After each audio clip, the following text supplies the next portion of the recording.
When you're dealing with teenagers, they think they're indestructible. Fevers to 104, severe aches and pains in his back and his neck where he could barely walk and barely move. That's when I knew something was wrong. That night, I think I paced the floor all night long.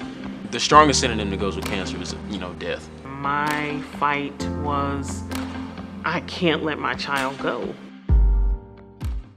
Hey sports fans, First Security's always cheering for Arkansas, so we're proud to partner with Spirit 52 to showcase area high school students. Check out this great story brought to you by First Security Bank.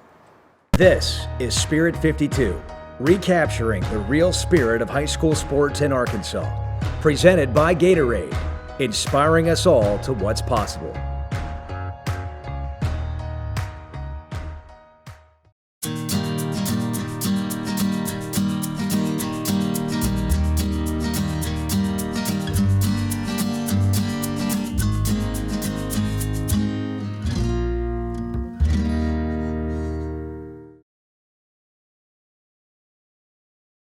Omari Hervey was like any other high school sophomore preparing for his junior year of high school. After a brief illness, a misdiagnosis, and a trip to his family physician, Omari's life would change forever. They found from just the regular blood work they were taking that I had blast cells, and I was like, okay, so what does that mean? It means you have cancer. At that time, I just kind of froze, I had a moment where, I was saying, hey, I wish it was me. Omari was told he had acute myeloid leukemia. The survival rate for those that are diagnosed with AML is only 26%. I think I only looked at this statistic maybe once. I made up in my mind that I wasn't going to be a statistic. And if it just so happened that I did die, it wasn't going to be easy. Yeah, there were times that I stayed up all night, because I didn't know if I'd open my eyes the next morning. The hardest part was me seeing myself, I was so thin.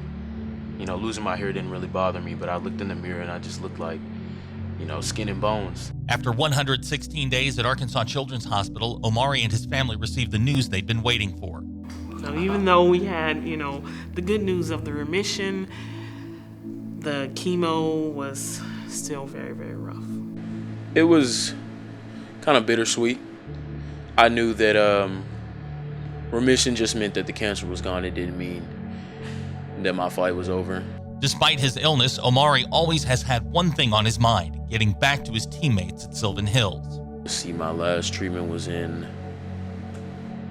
October, and I stayed in the hospital until 3 days before Christmas.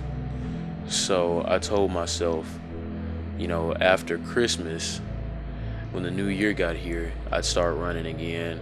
Whatever it takes for me to be the best athlete I can be, I'm gonna do it. If I have to run every day, if I have to lift every day, if I don't get to eat what I want to eat for however long, I'm gonna be ready to play when the time comes. Because I feel like I'm chasing an impossible goal. I just want him, whatever goal he's got, I want him to do the best and try to fulfill that goal. If they've cleared him and he's totally healthy, which he is, then you go chase that goal. I want to play for Arkansas, duh. That's the next step, right? And, then there's school after school, and I'm going to law school. Omari doesn't ask why me, he says why not me, and he wants his message to resonate with those around him. I just want to be happy, and I want the people around me to be just as happy as I am. Because you won't really remember all the negative things, but you're always going to remember when you had a good time, always. Definitely a survivor, definitely a fighter. You're right, my miracle.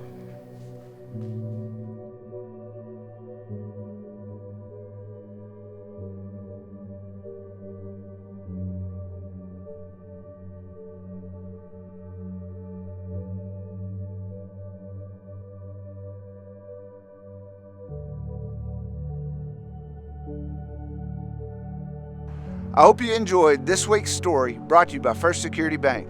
Here's a sneak peek at next week's episode.